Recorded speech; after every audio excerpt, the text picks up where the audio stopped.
Welcome to Broken Quattros. I'm Dave, and I am working on my 91 Coupe Quattro. So to start off, we have been having problems with the central locking. Ever since I fixed the taillights, I think me just jerking around with different things under the hood has rendered it non-working.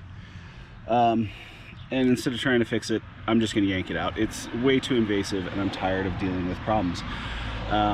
I moved the cars around the other day. Everything worked great. I tried to start the car today. It's not starting. No blown fuses, but I did mess around with stuff under the hood or under the thing. I'm just gonna delete it. I'm tired of it. It's gone. However, I still want keyless entry. I purchased this, which is the right click unit. It's like a keyless entry. I bought this, I think, back in like 2013. For a totally different car, and it's just sat in my garage ever since. We're gonna finally install it on this car, and so I have pulled off the door panel, and we have access, and we're gonna dig in here and figure out what's what and try to get this wired in so that I have keyless entry. When I have keyless entry, then I'm gonna yank out all the other wires from the other setup and figure out why my car's not starting. So that's what we're gonna do today. If you want something done right, sometimes you gotta do it yourself. All right, so I'm still just kind of doing some prep work on this. The way this kind of works, there's like this orange, so these are all the trigger wires. These are auxiliary, you have your power and ground, and then these are all the controls for the thing. Because of the way that the Coupe Quattro set up, two of these just kind of need to be connected to each other to loop back. So this is like the black and white and just the plain orange. Those just loop back together. And then also this is the power trigger wire. The yellow and black needs to get constant power, and then this I'm actually going to put into the power that is on that plug. So we're going to power in that next. I was just trying to get some of this while it's, you know, off the car. It's a little easier. So we just got this little guy and then that one. But that way, yeah, should make it a little easier once we're in there. I got to cut a lot of this because there's just a lot of excess that's not needed. Okay, so we cut the power wire. What we're going to do is we're going to put this with this and then re-splice them all back in together. So that is the constant power that is running to it.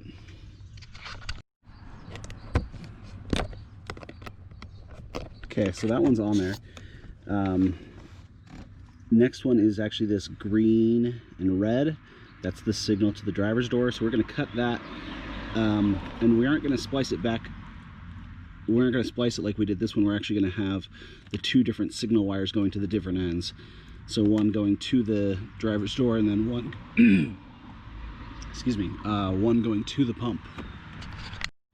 Okay, so we got the white wire, the all white, going to the pump side of that, green and red, and we have the orange and black going to the, I guess, the door side of that. Now all we really need to do is hook up our ground wire. I'm just gonna I mean, I could use the ground here, but I'd rather just chassis ground it. And yeah, and then I know this pink wire is down here.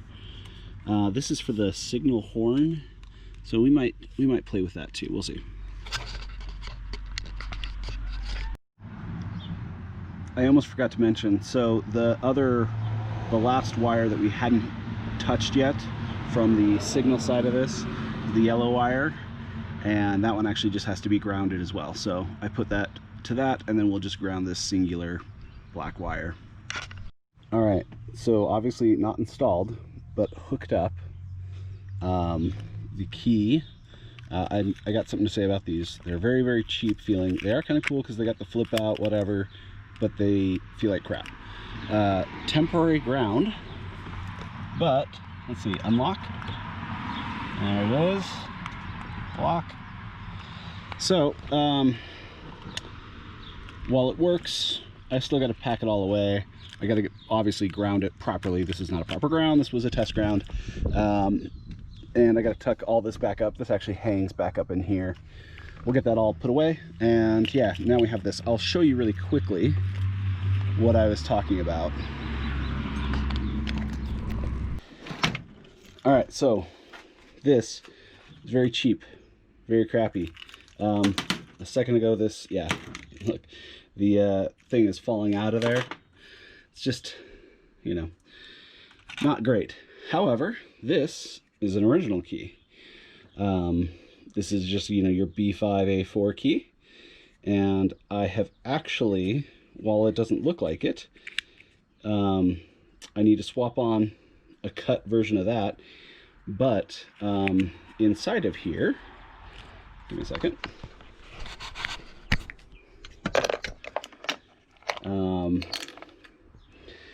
This is actually the right-click insert. The thing that's inside of this, I've actually kind of hollowed out this B5A4 key, and I don't know if you can hear that, but the buttons work, and yeah, so this is actually, it looks a ton better than this, but yeah, that way I'll actually have an OEM key that I can use on this instead of this kind of cheap feeling plastic one. So we'll have an original looking key, Sidewinder style, even though it'll have a cut like this. Like I said, this one came with, you can actually take that out and insert that in. All right, so I never filmed an outro for this, so I'm about to edit it, put it together, and here's the ending for it. So there was some other stuff that happened off camera that wasn't shown. I talked about how the fob was kind of crappy. Well, I actually bought a new unit from Right Click, and they actually have a new fob, and it's 10 times better. Not only is it 10 times better in like the quality department, but it also, they changed the shape of the chip itself, and it actually fits, it's made to fit into an OEM key fob. So it's better now, and it's like under 50 bucks shipped from the UK. So really cheap, and it works well. I've actually been daily driving this a little bit. It's doing good, but here's the, if you can see that, you got the little thing up, down.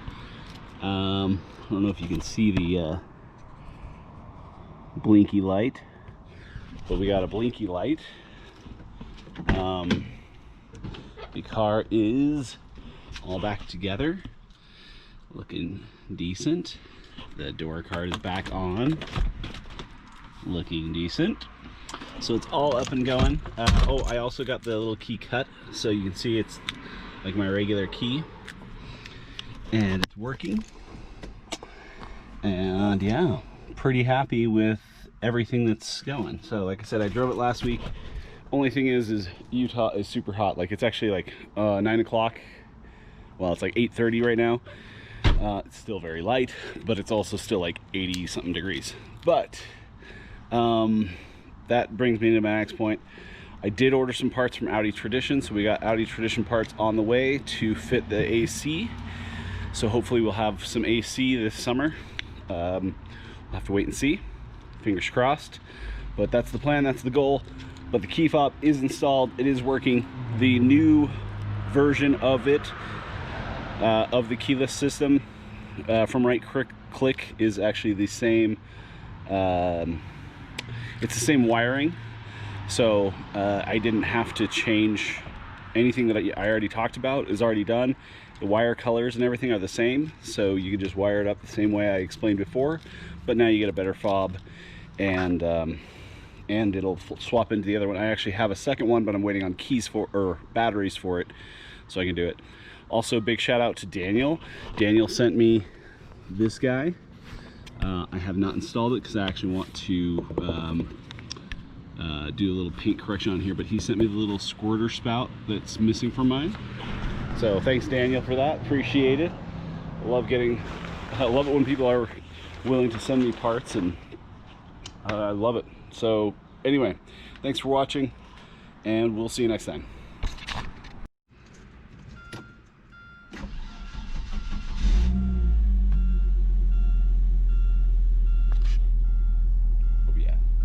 something fun. Also, I got the, I was missing a wastegate spring. I just had the stock spring in, and I was getting like 10 PSI and it sucked. And now I got the other one in there and I'm getting like 24, and it is changed my life. So, enjoying it.